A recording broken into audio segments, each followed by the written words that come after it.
दुनिया का इनसे बड़ा सामर्थ्य देश हुआ करता था। आज उनकी क्या गति है सबके सामने है।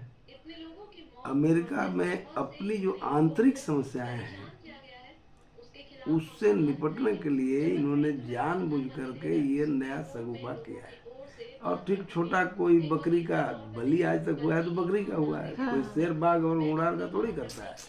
तो वो तो बेचारा हाँ। बकरी था। हाँ। लेकिन इसमें एक जो सबसे बड़ी बात विचारणीय है राजनेताओं के लिए, आम लोगों के लिए, वह यह है कि शांति भी सामर्थ्य के बिना तो आती नहीं। और जिसके पास सामर्थ्य है वही अशांति का भी कारण बनता है। लेकिन जिस वेनेजुएला के राष्ट्रपति को जिस तरह से उनके गृह से चाइना के प्रतिनिधि मंडल से मीटिंग करने के दरमियान ही गई है, जिस तरह से पकड़ के गिरफ्तार करके ले गया, क्या यह संभव है जब तक कि वेनेजुएला के आंतरिक रूप से उसके लोग इस खेल में सहमत न हो? बिल्कुल सही ये है। संभव नहीं है। और आखिर उनका सुरक्षा गार्ड एक भी गोली नहीं चला और उठाकर आराम से ले गया। जैसे पुलिस भी जाता है तो थोड़ा बहुत प्रतिवाद होता है, बिल्कुल। इस प्रकरण में कहीं प्रतिवाद नहीं देखने को मिला, कोई विरोध नहीं हुआ, चुपचाप से मतलब एक तरफा चीजें हुई और फिर उनकी गिरफ्तारी हो गई। यानी अंदर से बाहर तक सीआईए पूरी तरह से कंट्रोल कर चुका था।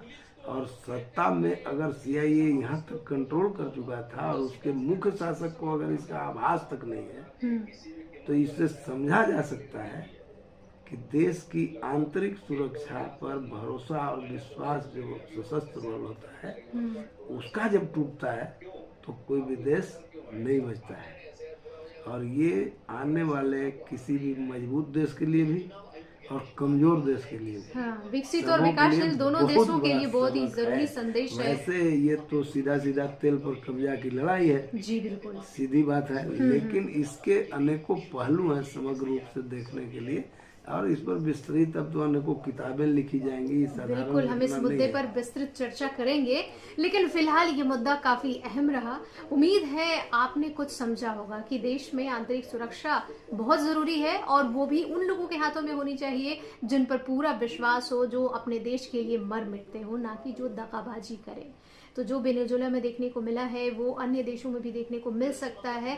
ट्रंप ने खुद भी कहा